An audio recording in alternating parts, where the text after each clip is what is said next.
இன்னைக்கு நம்ம the Asian Maggies பிளேயரோட சீசன் 2 எபிசோட் 17 தான் பார்க்க போகிறோம். போன எபிசோடில் எப்படி முடிச்சிருப்பாங்க, இது மாதிரி சிசேவை கூட நர்சிங் ரூமுக்கு கூப்பிட்டுருப்பாங்க.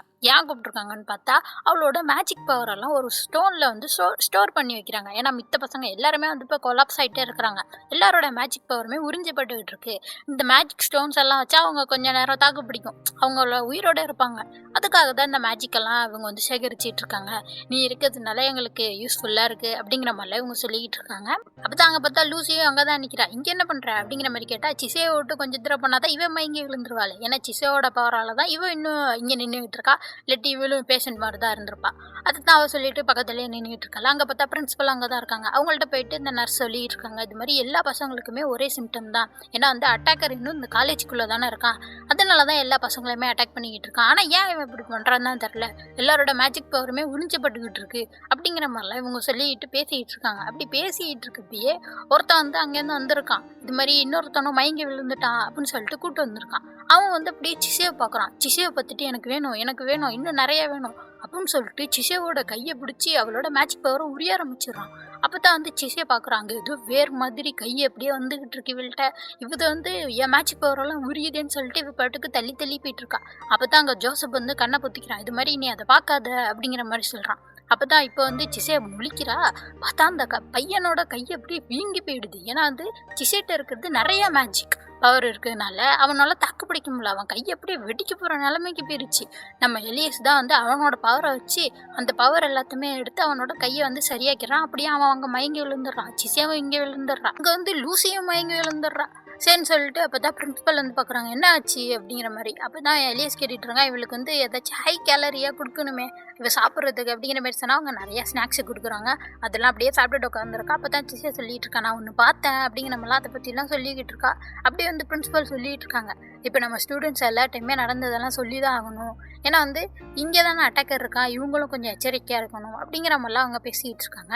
இப்படி பேசிகிட்டு இருக்கப்போ அங்கே லூசி எந்திரிச்சிட்றா. மித்த எல்லா பசங்களும் அங்கே அட்மிட் ஆன எல்லா பசங்களும் விரைவில் எந்திரிச்சிட்றாங்க.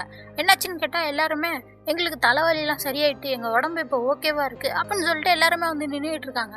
இப்போ மறுநாள் கட்டுறாங்க. காலேஜில் எல்லாருக்குமே தெரிஞ்சுட்டு இது மாதிரி புக்கு திருடி போனது, இது மாதிரி பசங்களுக்கு இப்படி அடக்கிறதே அந்த புக்கால் தான் சொல்லிட்டு அதோட அட்டாக்கர் வந்து காலேஜில் தான் இருக்கான்றது தெரிஞ்சு போயிட்டு பசங்கள்லாம் பயந்து போய் பேசிகிட்டு இருக்காங்க. இப்போ என்ன நடக்க போதோ, யாராக இருப்பா இந்த அட்டாக்கர், டீச்சராக இருப்பாங்களா ஸ்டூடெண்ட்டாக இருப்பாங்களா அப்படிங்கிற மாதிரிலாம் அந்த பசங்க பேசிகிட்டு இருக்காங்க. சிசை வந்து அங்கே சோகமாக நடந்து வந்துட்டு இருக்கா. அப்போ தான் எலியஸ் வந்து கூப்பிட்டு இருக்கான், வா அப்படின்னு சொல்லிட்டு கூப்பிட்டு போயிட்டு இது மாதிரி இங்கே இருக்க தக்காளி எல்லாம் பறிக்க போகிறோம் அப்படிங்கிற மாதிரி சொல்கிறான். ஏன்னா வந்து இப்போ சோகமாக இருக்கால்ல, அதை வந்து மாற்றணும்னு சொல்லிட்டு தான் இப்படி சொல்லிட்டு இருக்கான். சிசையை பார்த்துக்கிட்டு இருக்கா. என்னோட தப்பால் தான் இந்த பசங்க எல்லாருமே திடீர்னு சரியானாங்களா அப்படிங்கிற மாதிரி கேட்டுக்கிட்டு இருக்கா. அவன் வந்து சொல்கிறான், தெரில எனக்கு, ஒருவேளை உன் பவர் அதிகமாக இருந்ததுனால அவங்களோட கனெக்ஷனே கட் ஆகிருக்கலாம், அதனால தான் அந்த பசங்களுக்கெல்லாம் சரியாக இருக்கும் அப்படிங்கிற மாதிரிலாம் சொல்லிட்டு, சரி அதை பற்றிலாம் யோசிக்காத பா அப்படின்னு சொல்லிட்டு எல்லாரும் 2 பேரும் ஒன்றா சேர்ந்துட்டு அந்த தக்காளி எல்லாம் பறிச்சிக்கிட்டு இருக்காங்க. அங்கே தான் லூசியும் அவங்க அண்ணனும் உட்காந்துருக்காங்க. அவங்களுக்கு தக்காளி எல்லாம் சாப்பிட கொடுக்குறாங்க. அப்போ பார்த்தா மித்த ஸ்டூடெண்ட்ஸும் வந்துடுறாங்க.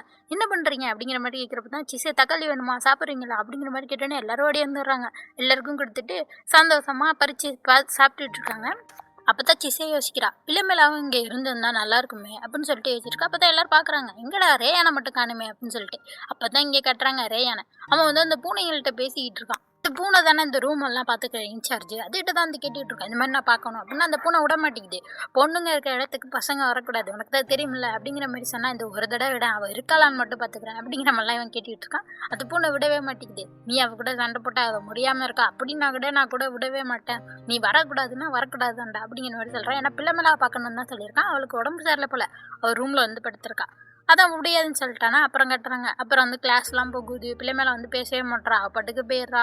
அதே மாதிரி சிசையும் தேடிட்டு இருக்கா, பிள்ளை மேலே ஆளையை பார்க்க முடியலையே அப்படின்னு சொல்லிட்டு.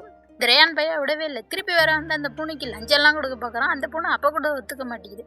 இப்போ இங்கே கட்டுறாங்க, லூசி கேட்டுட்டு இருக்கா, என்ன லேட் ஆகிட்டு வா சீக்கிரம் கிளம்பு அப்படின்னு சொல்லிட்டு சிசைட்ட சொல்லிட்டு இருக்கா. 2 பேரும் கிளம்பி கிளாஸ்க்கு வந்துகிட்டு இருக்காங்க. அவங்களுக்கு இன்றைக்கி என்ன கிளாஸ்னால் மான்ஸ்டர்ஸ் கூட சண்டை போடுற கிளாஸ் தான். அப்போ வந்து சிசேவுக்கு வந்து எலிஸ் ஹாய் காட்டுவான். திருப்பி அவள் ஹாய் காட்டிட்டு போகிறான். அதை அழிக்கும்னு பார்த்துட்டு, அப்போ உனக்கு திருப்பி ஹாய் காட்டுறாளே அப்படிங்கிற மாதிரி சொன்னால், ஏன் உன் மாஸ்டர் காட்ட மாட்டாங்களா அப்படிங்கிற மாதிரி கேட்குறப்ப அவள் சொல்கிறா, அப்போ சின்ன பிள்ளையிலே என் கையை பிடிச்சி நடந்தோம்டா, வளர்ந்ததுக்கப்புறம் என்னை தொடக்கூட மாட்டுறா அப்படிங்கிறவங்கலாம் அவன் சொல்லிகிட்டு இருக்கான். அது அப்படி தான், பிள்ளைங்க வளர வளர பேரண்ட்ஸை விட்டுருவாங்க. அவங்களுக்கு அவ்வளோவா பேரண்ட்ஸோட உதவி தேவைப்படாது அப்படிங்கிற மாதிரி இவன் சொல்கிறப்ப, நான் ஒன்றும் பேரண்ட்லாம் கிடையாது, சும்மா அவளை பார்த்துக்கிறவர் தான் அப்படிங்கிற மாதிரி சொல்கிறப்ப தான் இவன் சொல்லிக்கிட்டு இருக்கான். நான் ஃபஸ்ட்டு கூட அவளுக்கு ஒரு டீச்சராக தான் இருந்தேன், மேஜிக் டீச்சராக. அப்புறம் அவள் வந்து எனக்கு ஒரு ஹியூமன் டீச்சராக இருந்தா, ஹியூமன்ஸ் எப்படி இருப்பாங்கன்னு சொல்லிட்டு. இப்போ பாரு நாங்கள் 2 பேரும் கல்யாணமே பண்ணிக்கிட்டோம். அதே மாதிரி தான், ஒரே ரோலில் இருக்கணும்லாம் அவசியம் இல்லை. நீ விருப்பப்பட்டா அவளை வந்து பேரண்ட் மாதிரி பார்த்துக்கலாமே அப்படிங்கிற மாதிரிலாம் சொல்லிகிட்டு இருக்கான். அவள் யோசிச்சுட்டு இருக்கா, விருப்பப்பட்டாவா அப்படின்னு சொல்லிட்டு. அப்படி இங்கே கட்டுறாங்க, பசங்களாம் அந்த கிளாஸை முடிச்சுட்டு வந்து பேசிகிட்டு இருக்காங்க, என்னடா வெளியே விட மாட்டாங்க அப்படின்னு சொல்லிட்டு. அப்படியே சிசையை கட்டினா அவள் ஏதோ பண்ணிகிட்டு இருக்கா. என்ன பண்ணிகிட்டு இருக்கா அப்படின்னு சொல்லிட்டு ஜோய் கேட்டுட்டு இருக்கான். அது சீக்ரெட் சொல்ல மாட்டேன் அப்படின்னு சொல்லிட்டு பண்ணிகிட்டு இருக்கா. அப்போ தான் அந்த பசங்கள்லாம் பேசிகிட்டு இருக்கதை கேட்டுட்டு இருக்கா. அவங்க வந்து ரொம்ப போர் அடிக்குது, இன்னும் அட்டாக்கர் யாருன்னே கண்டுபிடிக்கலையே, நம்ம வேணால் கண்டுபிடிப்போமா, ஏன்னா போர் தானே அடிக்குது, இதே வச்சு பண்ணுவோண்டா அப்படிங்கிற மாதிரிலாம் அவங்க பேசிக்கிட்டு இருக்காங்க. இதை சிசையை கேட்டுட்டு இருக்கா. அப்போ தான் லூசி சொல்கிறா, ஏன் உனக்கு சாகணும்னு ஆசை இருக்கா, எதுக்கு அதை பற்றிலாம் செக் பண்ண பார்க்குற அப்படிங்கிற மாதிரிலாம் சொல்கிறப்ப அவன் சொல்லிட்டு இருக்கான், எது சாகிறதா, அவங்க சும்மா நம்ம மேஜிக் பவர் தானே எடுக்கிறாங்க, இதில் என்ன சாக போகிறது அப்படிங்கிற மாதிரிலாம் இவன் பேசிக்கிட்டு இருக்கா.